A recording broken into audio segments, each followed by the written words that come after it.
A theory is a set of interrelated ideas that explains phenomena, relationships, or events. It provides a foundation for forming hypotheses and guides nursing practice and research. For example, Maslow's hierarchy of needs helps prioritize patient care, while Orem's self-care deficit theory directs interventions. Theories are important because they give structure, predict outcomes, and make nursing systematic and evidence-based. Ultimately, I believe theories strengthen critical thinking and decision-making, ensuring that care is consistent, holistic, and patient-centered. A concept is a symbolic representation of an abstract idea such as pain, stress, or caring. It serves as a building block of theory and can be measured in practice or research. This can be by using pain scales or stress indicators. Concepts are important because they make abstract ideas practical and measurable, guiding nursing actions. Overall, I believe that concepts are the foundation of nursing knowledge, giving clarity and direction to care, allowing a broader theories to be developed.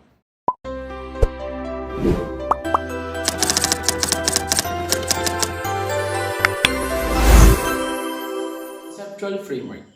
A conceptual framework shows how the key components of a study are connected. It explains what you expect to find and why.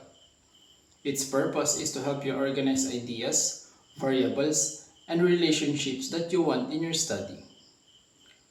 So an example is a study on social media use and academic performance. Conceptual framework might show social media usage, such as the time spent and the type of platform, which is now connected to the academic performance, such as the grades and the study habits. And it would now link to heavy social media use with poor study habits, which may now lower the grades. To share my insights and understanding, a conceptual framework is like a map. It guides how the researcher thinks the study will flow. It is often built from past studies, theories, or the researcher's own assumptions. Theoretical framework. A theoretical framework is based on an existing established theory. It uses that theory to explain why the problem exists and how the variables relate. Its purpose is to give a strong foundation by grounding the research in a theory that has already been tested. An example is using Bandura's social learning theory in a study on peer influence and smoking behavior among teens. The theory explains that people learn behaviors by observing others, and this now provides a theoretical basis for why peer groups may influence smoking. So to share my insights and understanding, a theoretical framework is like the backbone of the study. It strengthens credibility because it shows your work is built on proven knowledge.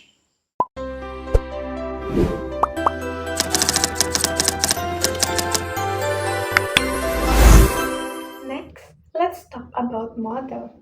So model in research is a simplified representation or framework that explains, predicts, or illustrates how different variables or concepts are related. It helps researchers visualize complex ideas in an organized way, usually shown in diagrams, charts, or structured descriptions.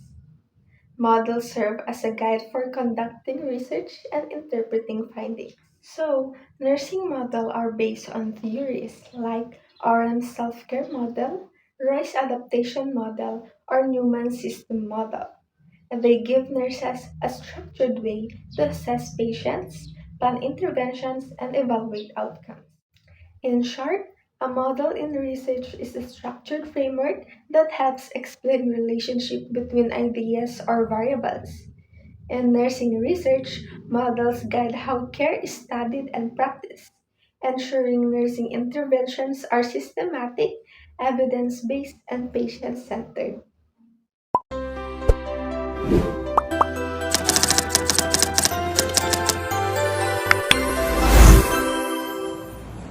A statistical model is a mathematical framework that describes the relationship between variables and allows researchers to analyze data systematically.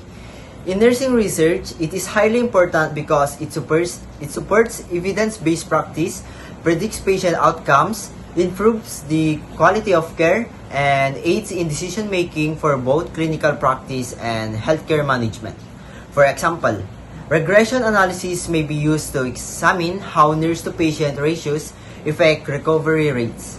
And for the survival analysis, can predict the time before a bedridden patient develops a pressure ulcer, while ANOVA can be applied to compare the effectiveness and different pain management strategies. In conclusion, statistical models serve as essential tools in nursing research because they transform data into meaningful evidence, guiding nurses is delivering safe, effective, and patient-centered care. A conceptual model is a framework that shows how different concepts are related to each other. It's like a blueprint or roadmap that connects ideas to explain a certain phenomenon. Unlike theories that they are very detailed, a conceptual model provides a broader and simpler overview of how things work together. In nursing research, a conceptual model helps organize the key elements of nursing: the person, health, environment, and nursing care. For example, models like Roy's adaptation model, RM's self-care deficit model, and Newman's system model serves as the guide in studying patient care and health outcomes. So why is a conceptual model important? First, it provides direction for research by helping us form questions and choose variables. Second, it clarifies abstract concepts and makes them easier to study. Third, it organizes knowledge, linking theory, practice, and research. Fourth, it enhances communication, giving researchers and nurses a common language. And lastly, it supports evidence-based practice, ensuring the nurse interventions are grounded in a solid framework.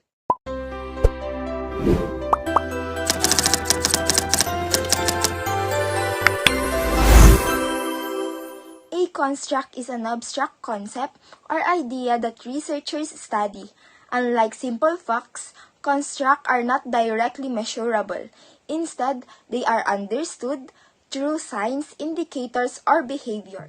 For example, pain is a construct. We can't directly see or touch pain, but we can measure it through a patient verbal rating, facial expression, or pain scales.